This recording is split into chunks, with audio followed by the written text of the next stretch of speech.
할렐루야.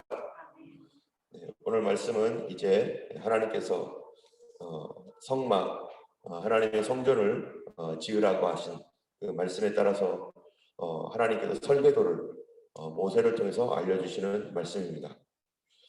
출애굽기 19장에서는 하나님께서 너 우리와 나와 언약을 세우자 이렇게 말씀을 하셨고요.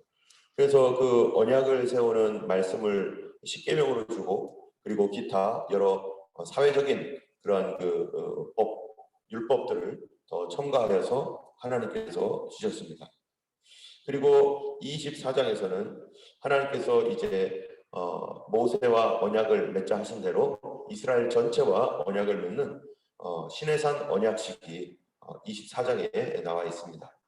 그래서 이 황소로 하나님께서 그 피를 뿌리면서 24장 8절에 보면은 모세가 그 피를 가지고 백성에게 뿌리며 이르되 이는 여호와께서 이 모든 말씀에 대하여 너희와 세우신 언약의 피니라 하면서 이스라엘과 이제 드디어 언약을 맺고 도장을 꽝 찍은 것이죠. 그래서 그때부터 이스라엘 백성들은 하나님의 백성, 하나님의 소유가 되고, 또 하나님은 이스라엘을 거룩한 나라, 제사장 나라로 세우시기로 하신 그 말씀대로 그들을 그렇게 훈련하시고 그들을 세워 가시겠다는 것입니다. 그러고 나서 이제 하나님께서 이 모세를 불러서 이제 하나님과 언약을 만들었으니 하나님을 위하여서 이제 성소를 만들 그런 그 성소에 대한 식양이라고 하죠. 그 설계도를 하나님께서 하나씩 보여줍니다. 그래서 이 25장에서는 성소를 지을 예물들, 그리고 증거궤, 또 진설병을 두는 상, 등잔기구들, 뭐 이런 것들을 하나님께서 말씀해 주셨고요. 오늘 26장에서는 이제 더 나아가서 성막, 또 제단, 아주 중요한 부분들을 계속해서 말씀해 줍니다.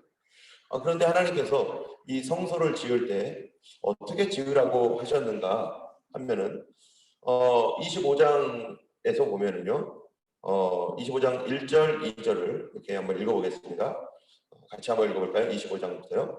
여호와께서 모세에게 말씀하여 이르시되 이스라엘 자손에게 명령하여 내게 예물을 가져오라 하고 기쁜 마음으로 내는 자가 내게 바치는 모든 것을 너희는 받을지니라. 그 다음에요, 8절도 한번 읽어보겠습니다. 시작. 내가 그들 중에 거할 성소를 그들이 나를 위하여 짓되. 9절이요. 무릇 내가 내게 보이는 모양대로 장막을 짓고 기구들도 그 모양을 따라 지을지니라. 여기 보면은 하나님께서 이제 주님을 위한 성전, 하나님의 임재가 있는 그 성전을 짓는 그 일에 어떻게 하라고 했냐면은 이스라엘 자손에게 명령해라. 그래서 예물을 가져오게 하는데 기쁜 마음으로 내는 자, 그 내게 바치는 모든 것을 받을지니라. 하나님의 성전을 지을 때 어떻게 지어야 된다는 거예요? 자원하여 지어야 된다는 것이고 기쁜 마음으로 지어야 된다는 거예요.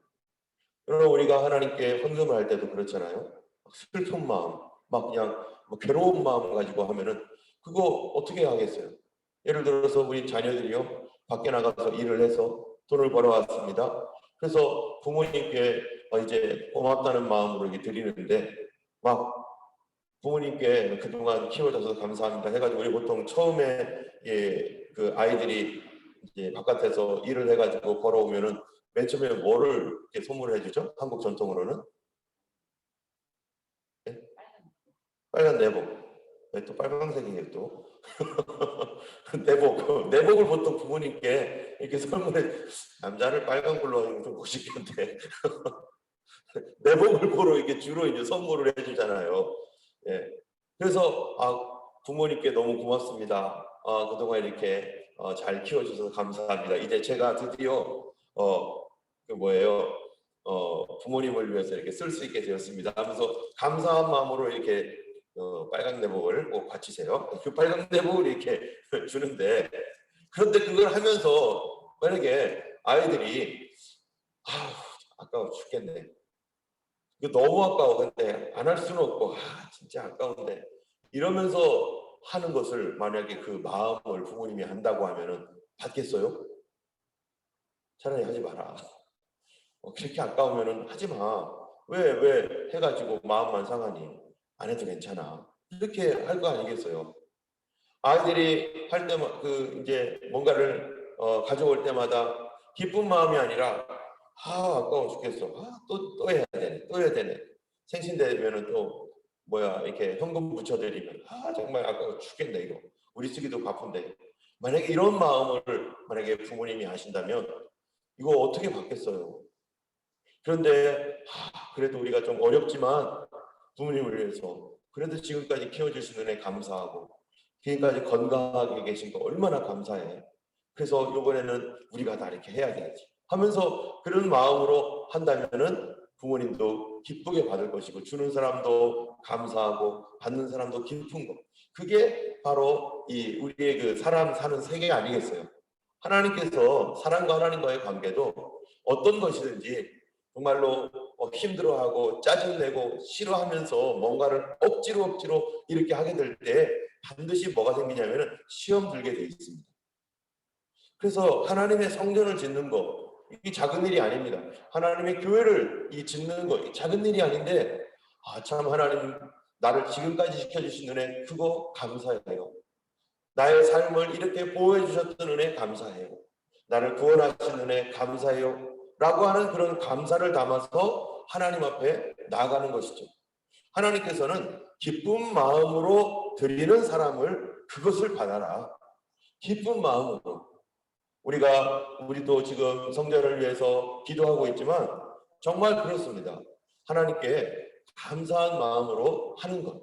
그것이 정말 진짜 성전 짓는 그 기쁨인 것이지 그것 없이 하게 되면은요 모든 사람 차라리 안 하는 것만 못한 그런 결과를 반드시 가져오기 때문에 그러기 때문에 참 이것이 조심스러운 거죠.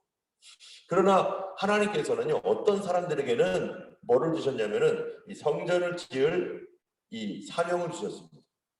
이 사람들 이스라엘 백성들 지금 노예 생활에서 빠져나온 이 사람들에게 하나님께서 이 이집트에서 예물과 이런 거를 다 받아오게 했는데 그들이 이 예물을 이집트 사람들이 그들이 탈출할 때 하나님 은금을 구하라고 했고 은금을 구했더니 이 사람들이 아무 말 안 하고 막 준 이유가 뭐겠어요? 그들에게 받은 거 뭐 하라고 준 거예요? 이제 하나님을 위해서 성전을 지어라. 근데 이 성전을 짓는 거는 아무나 짓는 게 아닙니다. 짓고 싶다고 짓는 게 아니에요. 그거를 지을 시대가 있고 지을 세대가 있는 거죠. 여기에 보면은 그 당시에 출애굽했던 그 당시의 사람들이 성전을 지을 수 있는 세대입니다. 또 한 군데는 어디입니까? 언제 또 성전을 짓는 세대가 있습니까? 바로 이 솔로몬 당시, 이 다윗 당시에 성전을 짓기를 원했지만 다윗은 못 지고 하나님께서 솔로몬을 통해서 성전을 지으라고 했는데 하나님께서 지정한 때가 있고요. 지정한 사람이 있는 거죠. 우리가 그런 소원들, 나도 참 그거 있으면 좋겠다라고 하는 사람들이 많이 있는데 어떤 사람에게는 그 마음이 있어도 그게 잘 안 되는 사람이 있는가 하면은 어떤 사람은 그런 시대가 또 하나님께서 허락하셔서 될 때가 있는 것이죠. 어쨌든 하나님은 이 성전을 기쁜 마음으로 모든 사람들이 기쁘게 가져오는 것들을 받되 8절에 보니까 내가 그들 중에 거할 성소를 누가 누구를 위하여 지으라고요? 그들이 나를 위하여 지을지니라. 하나님께서 아예 그냥 얘기하시는 거예요. 나를 위해 지어라. 누가? 그들이. 그러니까 성도들이 하나님을 섬기는 성도들이 하나님을 위하여 지어드리는 게 성전입니다. 주님을 위하여 짓는 게 성전이에요. 그런데 이 주님을 위하여 짓는 성전을 그럼 어떻게 지으라고 했는가? 이게 중요한 거죠. 자, 오늘 어쩔 수 없이 25장 말씀을 더 봐야 되는데요. 9절 말씀, 25장 9절 말씀을 보세요. 뭐라고 되어 있는가? 무릇 내가 내게 보이는 모양대로 성막을 짓고 기구들도 그 모양을 따라 지을지니라. 하나님께서 성전을 지을 때 너희들이 아주 아름답게 알아서 지어봐. 나를 위하여 성전을 짓는 거니까 너희들이 나를 사랑하는 만큼 한번 지어봐. 이러지 않습니다. 너희가 어떻게 짓는지 너희들 자유롭게 나를 위해서 한번 지어라. 부모님 같으면 그럴 수도 있겠어요. 그죠? 우리가 부모님을 위해서 집 한 채 마련해 드릴게요. 집 저희가 알아서 좋은 집, 지금 최신식으로 그렇게 좋은 집을 하나 장만해 드리고 싶어요. 그래가지고 자녀들이 같이 모아가지고 야, 우리 부모님을 위해서 그동안 많이 애를 쓰시고 고생하셨는데 편안하게 살 수 있는 집을 어떤 집을 마련해 드릴까 해가지고 고민하면서 분명히 엘리베이터도 있어야 돼요. 왔다 갔다 하시려면 무릎도 아프실 거니까 1, 2층 있는 걸로 엘리베이터 하나 만들고, 그리고 또 불편하지 않도록 손을 잡는 거 뭐 이런 거 해가지고요 쫙 해서 우리 부모님을 위해서 이렇게 만들자. 또 손자 손녀들이 와서 놀 수 있는 그런 그 공간, 또 사람들이 와서 또 쉬고 갈 수 있는 그런 동네 분들도 와서 이렇게 쉬고 갈 수 있는 이런 공간 해가지고 우리가 머리를 짜가지고 야 이렇게 만들면 좋겠어 해가지고 이렇게 만들려는 게 아닌 거예요. 너희들 절대 그렇게 만들지 마. 내 성전은 내가 계획한 대로 만들어야 돼. 지금부터 내가 알려줄 거야 하고서 하나님께서 설계 도면을 쫙 보여줍니다. 설계 도면을 보여주는데 글쎄 이 설계 도면이요 너무 자세해. 설계 도면을요 너무 디테일하게 말씀하셔요. 아니 그냥 이렇게 해서 이런 모양으로 줘 이러고 있다는데요, 설계 도면을 너무 디테일하게 하는데 우리 오늘 26장에 보세요. 이제 먼저 맨 처음에 뭐냐면 성막을 덮는 덮개입니다. 덮개. 덮개가 총 4개의 덮개로 되어 있어요. 이 지붕이죠, 지붕. 지붕을 4겹으로 이제 이 성막은 이게 광야에 있기 때문에 이동식 성막이니까 이 이동식이기 때문에 접었다 폈다 해야 되니까요. 텐트처럼 짓는데 이거를 이제 지붕을 이제 4겹으로 짓는데요. 첫 번째 이게 뭐라고 되어 있냐면은 이 1절을 한번 보겠습니다. 시작. 너는 성막을 만들되 가늘게 꼰 배실과 청색, 자색, 홍색실로 그룹을 정교하게 수놓은 열포 휘장을 만들지니 해가지고 첫 번째는 뭐예요? 가늘게 꼰 배실, 청색, 자색, 홍색실로 정교히 수놓아서 열폭의 휘장을 만들어라. 그 다음에 7절을 보세요. 7절을 보면은 같이 읽겠습니다. 그 성막을 덮는 막 곧 휘장을 염소털로 만들되 11폭으로 만들지며, 그 전에는 뭐라고 했냐면은 10폭 휘장을 만들어라. 1절에는 10폭으로 만들고, 두 번째 거는요, 두 번째 막은 11폭으로 만드는데 무엇으로 만들으라고요? 염소털로 만들고, 세 번째는요 14절에 보니까 한번 읽어볼까요? 붉은 물들인 순양의 가죽으로 막의 덮개를 만들고 해달의 가죽으로 그 윗덮개를 만들지니라 해서 총 4개의 덮개를 만들게 돼 있어요. 맨 안쪽에는 청색, 자색, 홍색 그리고 가늘게 꼰 배실로 이 정교하게 수놓은 그룹을 수놓아 가지고 그렇게 만들어라. 아니 그냥 이쁘게 좀 만들어 뭐 이러면 되는데 재료까지, 그리고 거기에 들어갈 뭐를요 무슨 모양까지, 그룹의 모양을, 그룹이 뭡니까? 이 천사의 모양으로 천사의 모습을 이렇게 있는 그 그룹, 케루빔이죠. 케루빔. 그 모습을 이제 맨 안쪽이니까 지붕 이렇게 우리가 바라보면은 지붕에 형광등도 있고 선풍기도 있잖아요. 여기에다가 윗지붕에다가 모양을 아름답게 수놓은 모양으로 그룹의 모양, 케루빔의 모양을 거기다 또 이렇게 새겨 넣어서 이렇게 아름답게 만들어라. 그 다음에 그 천장 두 번째 그 위에 이제 맨 아래쪽에는 보이는 곳이고 그 위쪽에는 염소털, 그 다음에 이 수양, 붉은 물들인 수양털 가죽, 그 다음에 해달. 이 해달이 뭡니까? 이 바닷개 있죠, 개. 예, 뭐 이렇게 소리 지르는 개 있죠, 개. 예, 바닷개 맞죠? 바닷개, 물개. 바닷개가 아니라 물개. 예, 바다 표범 뭐 이런 거 있잖아요. 그게 해달이에요. 그걸로 이렇게 덮개를 해서 만들어라. 아니 그 당시에 해달, 바닷개 가죽을 왜 갖고 와요, 이 사람들? 이집트에 나올 때요, 그 가죽을 갖고 온 것 같아요. 아마 분명히 모르긴 몰라도 이집트 사람이 귀하다고 준 거일 거예요. 이거. 아니 그 노예들이 무슨 뭐 돈이 있어서 그걸 합니까? 주로 그 가죽으로 뭐 하겠어요? 이 가죽 옷이나 가죽 신발 같은 거 만들 거 아니겠어요? 근데 지금도 가죽이 비싼데 그것도 소가죽도 아니라 무슨 가죽이에요? 바다에서 있는 이 물개 가죽, 바다 표현 가죽 뭐 이런 거 얼마나 지금도 그런 거 가죽 비쌀 거예요.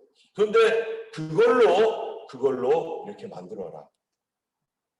그 다음에 또 하나님께서 15절에 보면은요, 이제 성막이 있는데 위에 이제 지붕은 그렇게 하고 내겹으로 하고, 그 다음에 이 벽이 있잖아요, 벽. 이 성막 이 벽은 뭘로 만드냐면요, 조각목으로 15절에 보니까 한번 읽어볼까요? 1절. 너는 조각목으로 성막을 위하여 널판을 만들어 세우되 각 판의 길이는 10규빗, 너비는 1규빗 반으로 하고. 성막을 조각목, 재료까지 얘기를 해요. 재료까지. 근데 재료까지 얘기하는 건 좋아요. 그런데 여기에다 재료에다가 뭐까지 얘기해요? 몇 센치, 한 규빗이 이 팔꿈치 여기서 여기까지 이렇게 되잖아요. 그러니까 성막에 각 판의 길이는 10규빗, 요거 10개, 요거 10개 길이로 성막을 이렇게 높이를 만들어라.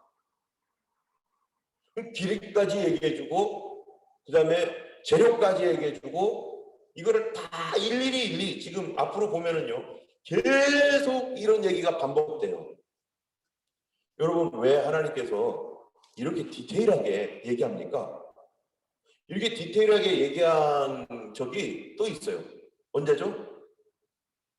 노아의 방주 만들 때 그랬어요. 이 앞으로 어마어마하게 한 큰 홍수와 큰 해일과 같은 그런 것들이 일어날 터인데, 전 세계가 물로써 심판을 받는데 하나님께서 뭐 튼튼하게 만들어 엄청난 해일이 있을 거고 아주 그냥 큰 심판이 있을 거니까 아주 튼튼하게 만들어야 돼. 너희가 알고 있는 모든 지식을 동원해서, 그래서 조선 배를 만드는, 그 당시에 뭐 사람들이 사는 시대니까 배가 없겠어요? 배 만드는 기술이 왜 없겠어요? 그 사람들이. 그러니까 배 만드는 기술, 지금까지 모든 지혜를 동원해서 한번 만들어 해가지고요, 니들이 알아서 만들어, 이러지 않고 하나님께서 길이는 몇 규빗, 높이는 몇 규빗, 넓이는 심지어 뭐까지, 창은 저 꼭대기에다가 1규빗 창을 만들어라. 아니 무슨 창 길이까지 얘기해줘요. 창은 우리가 알아서 하면 되는데. 근데 이렇게 자세하게 얘기한다는 거예요. 여러분, 왜 이렇게 하나님께서 아주 자세하게 이 노아의 방주나 이 성전에 대하여 이렇게 얘기합니까? 이게요, 그냥 우리를 이 방주에 들어가서 피하는 그러한 피난처 뭐 이 정도 그런 얘기를 하는 게 아니에요. 성전을 지을 때도 우리가 들어와서 여기 예배당 지을 때 누가 하나님께 예배당 길이, 높이, 뭐 넓이 이런 거 누가 받아서 예배당 지습니까? 그냥 그 건축 설계사한테 가가지고 이렇게 예산이 이렇게 되는데요. 좀 이렇게 좀 우리가 원하는 게 이런 것들이 있으니까 이렇게 해서 좀 잘 그려주세요. 그러면 그걸 가지고 도면을 가지고 이제 건축사가 보고서 이제 다다다다다 짓지. 그거를 막 그냥 뭐 디테일하게 막 그렇게 하지 않는데 왜 그럽니까?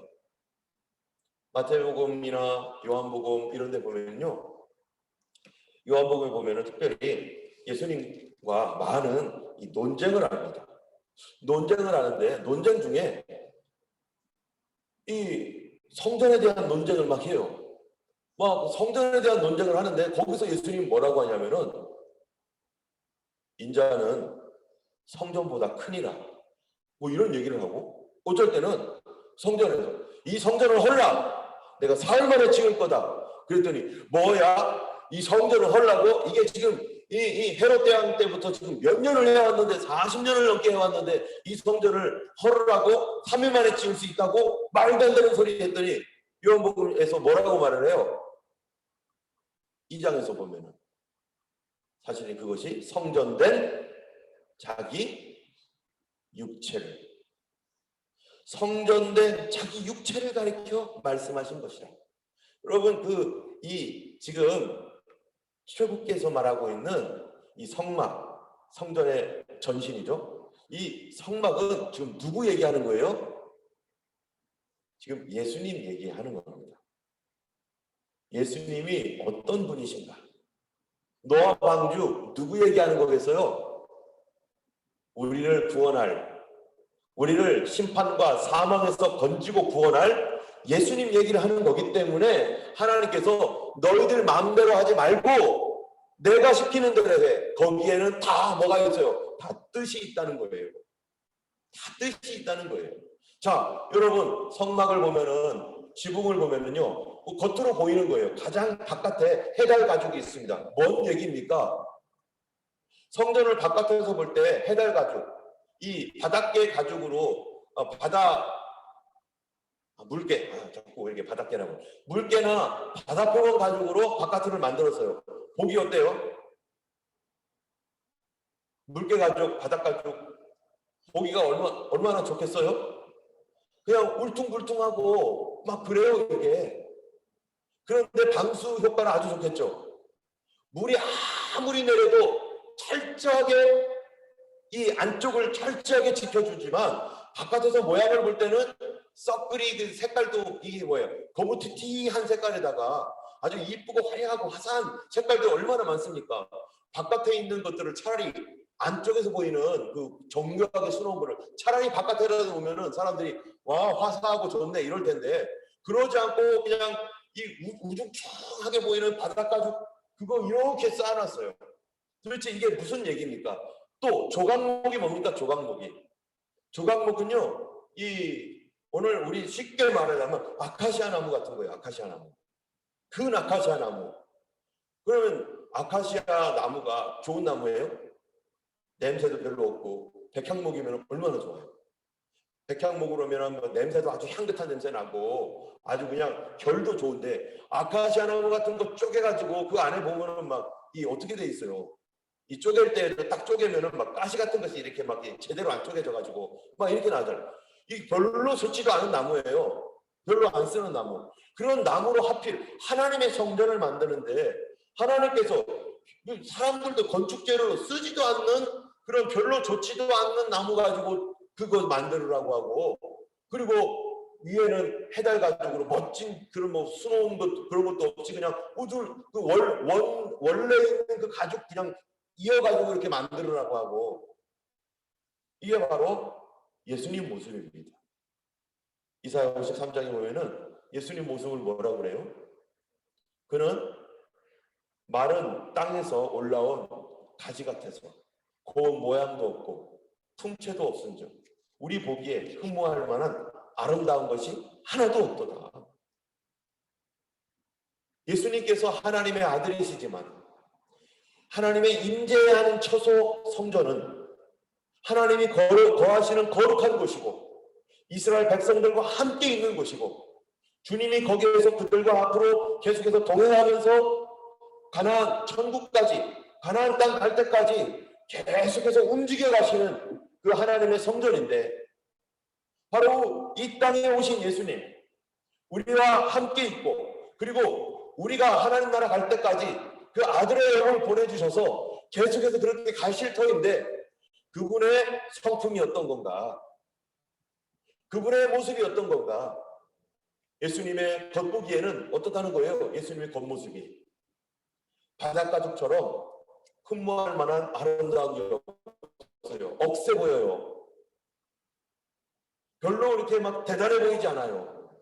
세상의 성전, 얼마나 멋집니까? 이 세상의 성전들이, 다른 나라, 다른 신을 섬기는 성전들. 그런데 하나님의 성전은요, 보잘것도 없어요. 그런데 하나님이 거기에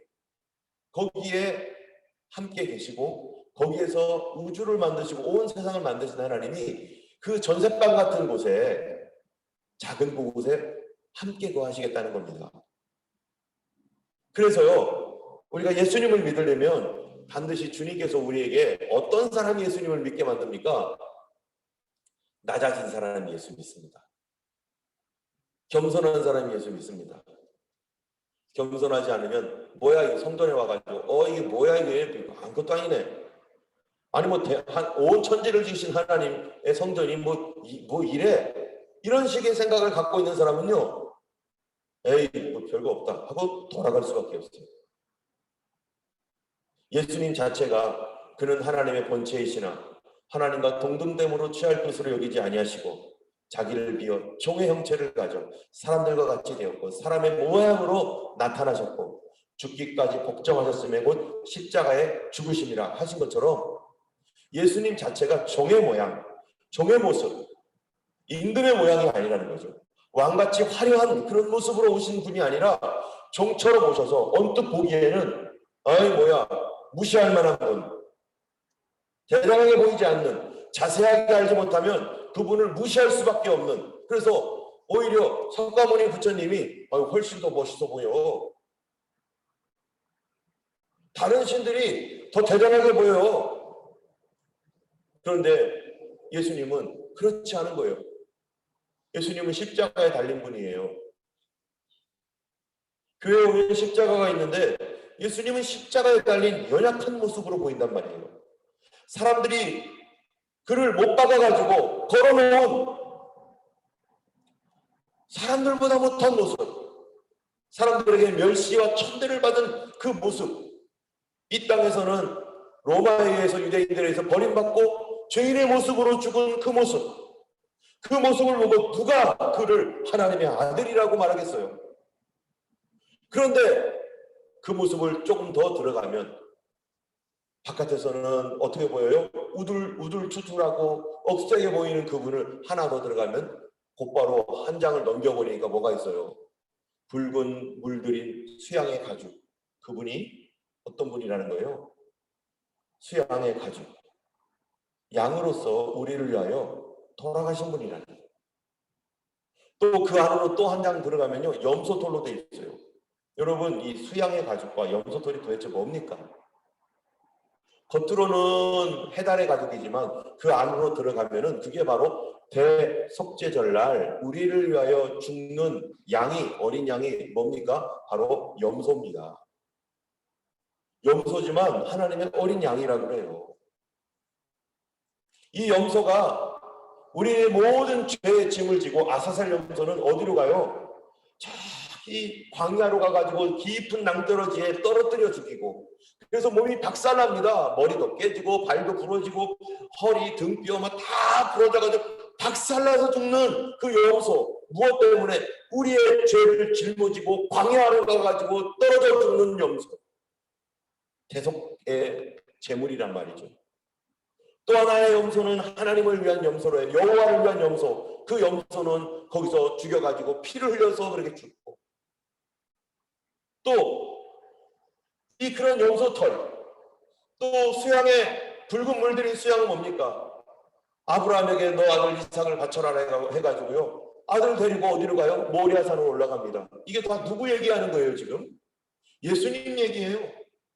나를 위하여 아사살 염소처럼 죽는 예수님, 나를 위하여 여호와의 염소와 같이, 여호와를 위한 양과 같이 그렇게 죽는 예수님, 나를 위하여 이삭처럼 죽는 예수님. 그래서 이삭을 데리고 올라가가지고 아브라함아 내 아들 바치라는 말씀 명령대로 아들을 위하여 아들을 죽이려고 칼을 들은 그 순간에 하나님께 스톱! 내가 이제 네가 나를 사랑하는 줄 알았다. 그리고 내가 저쪽 염소, 순양 저쪽에다 뿔 걸리게 만들었어.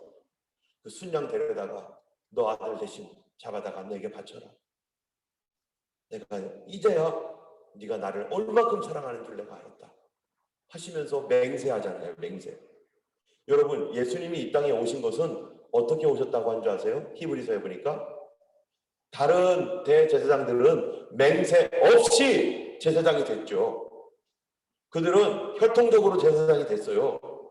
그런데 아들은 맹세를 가지고 왔다는 거예요. 맹세를 가지고 내가 무슨 일이 있어도 이 백성들을 위하여 내가 죽겠노라. 내가 이들을 위하여 십자가에 달리는 것을 주님이 맹세했다는 거예요. 맹세. 내가 그들을 위하여 기꺼이 죽는데, 그런데 예수님 뭐라고 말합니까? 내가 내 목숨을 버리는 것은 자유로 버리는 것이고 누가 나를 죽으라고 해서 하는 게 아니라 내 자유로 내 목숨을 버린다. 나는 버릴 권세도 있고 취할 권세도 있는데 나는 내 양을 위하여 나는 목숨을 버리노라. 바로 그 가죽을요. 바로 이 붉은 물들인 수양의 가죽입니다. 그리고 그 안쪽에 있는 지붕 맨 안쪽에 있는 가늘게 뺀 짠 배실, 청색, 홍색, 자색실 그룹을 수놓은 거 그게 뭡니까? 그 안에 들어가 보니까 하나님의 형상을 그릴 수는 없지만 천사, 하나님을 섬기는 케루핀 그 천사들의 모습을 보여줌으로써 그분의 그런 심령, 그분의 그 원래 본성, 그분의 그 영혼은 누구라는 거예요? 그분이 바로 하나님이다. 겉으로 볼 때는 통치 없는 보잘것없는 조각목과 같은 그분이지만 그분 안쪽으로 들어갈수록 알게 되는 거죠. 예수님을 믿으면 믿을수록요 예수님이 하나님이구나라는 사실을 더 알게 되고 그렇기 때문에 우리가 예수님을 믿는 사람은요 깨져야지 예수 믿습니다. 부서져야 예수 믿습니다. 왕과 같은 마음, 높은 마음, 교만한 마음 가지고서는 절대로 예수님 안으로 들어갈 수도 없고 예수님을 만날 수도 없어요. 우리가 아무나 이렇게 얘기하잖아요. 나중에 예수 믿지 뭐 나중에 교회 다니지. 내가 깨지지 않으면 못 다녀요. 내가 부서지지 않으면 못 다녀요. 내가 무너져야 예수 믿어요. 예수 믿기 가장 쉬운 때가 언제인가? 어린이 때예요. 어린이. 저도 중학교 때 예수님 믿었는데 그때는 깨지기 전이에요. 세상에 물도 별로 안 들고 그냥 순수했어요. 그럴 때는 어린 학생들은 그렇게 예수님을 믿지만 중간에 예수님을 믿게 되는 사람들은요 깨져야 믿습니다. 대부분 깨지고 믿습니다. 그리고 그렇게 그냥 왔다 할지라도 성령으로 깨져야 돼요. 회개하고 깨지고 내가 죄인이라는 사실을 믿음으로 인정하는 그 깨짐이 있어야 그제서야 예수님 안으로 들어갈 수 있는 거죠. 내가 깨지지 않고서는 예수님을 믿을 수가 없어요. 깨진다는 게 뭡니까? 낮아져야 되는 거고 겸손해져야 되는 거고.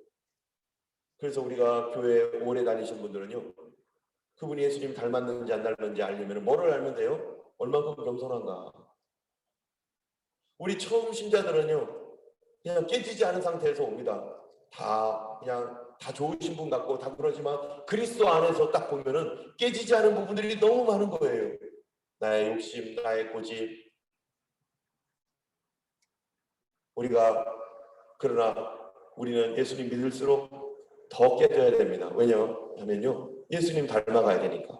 성령님께서 예수님 닮아가라고 우리가 깨지지 못한 부분들을 계속 깨뜨리시고 우리 교회에서 믿음 생활할 때 우리 주님 안에서 우리가 깨진 모습으로 보일지라도 그 깨진 모습이 보였을 때 우리가 어떻게 해야 되겠어요? 비난하고 손가락질하는 게 아니라 어떻게 해야 되죠? 그들을 보다듬어주고 기도해주고 그 깨짐을 통하여 더 예수님을 만날 수 있도록 우리가 이렇게 축복해주는 것이 바로 성도의 삶이고 그게 바로 성경에서 너희가 하나님의 성전인 것과 하나님의 성령이 너희 안에 거하시는 것을 너희가 알지 못하느냐. 우리도 예수님 닮은 성전이 되어 가는 것입니다. 오늘도 예수님 닮은 그 성전으로서 주님 앞에서 겸손하게 더 깨지며 정말 예수님 닮은 오늘 하루가 되기를 주님의 이름으로 축원하고 그 성품을 닮아갈 수 있도록 성령님께서 우리를 만들어 주시기를 간절히 구하시기를 원합니다. 이 시간 우리 같이 기도하겠습니다. 거룩하신 하나님 아버지, 우리는 연약하고 부족한 교만한 사람들입니다. 우리의 죄악 때문에 아버지 하나님 우리는 늘 고통스러워하고 괴로워합니다. 이것을 통해서 하나님이 우리의 마음을 깨뜨리시사 더 거룩한 그리스도를 닮은 하나님의 사람으로 만들어 가시는 줄 압니다. 아버지 하나님 이 땅에 그 아버지 하나님이 참으로 연약하고 참으로 힘없는 모습으로 십자가에 달린 그 예수님을 만나기 위하여 그 하나님의 아들을 우리가 어떻게 만나겠나이까. 주님 우리를 깨뜨려 주셔서 하나님의 거룩한 성품에 참여하게 하시고 아버지 하나님 그 주님의 그 거룩한 사랑을 우리도 품을 수 있는 하나님의 사람 될 수 있도록 도와주시옵소서. 우리 가족 중에 아직 예수님을 영접하지 못한 자들이 있다면 주여 오늘 기도할 때 그들의 마음을 만져주시고 하나님을 부드럽게 해주셔서 예수 그리스도 안에서 그들도 성전이 되어갈 수 있도록 도와주시옵소서. 감사드리며 예수님 이름으로 기도드렸습니다. 아멘. 하늘에 계신 우리 아버지, 이름이 거룩히 여김을 받으시오며 나라의 임하옵시며 뜻이 하늘에서 이룬 것 같이 땅에서도 이루어지이다. 오늘날 우리에게 일용할 양식을 주옵시고 우리가 우리에게 죄 지은 자를 사하여 준 것 같이 우리 죄를 사하여 주옵시고 우리를 시험에 들게 하지 마옵시고 다만 악에서 구하옵소서. 이게 나라와 권세와 영광이 아버지께 영원히 있사옵나이다. 아멘. 오늘도 승리하시는 귀한 한 날 되시기를 주님 이름으로 축원합니다.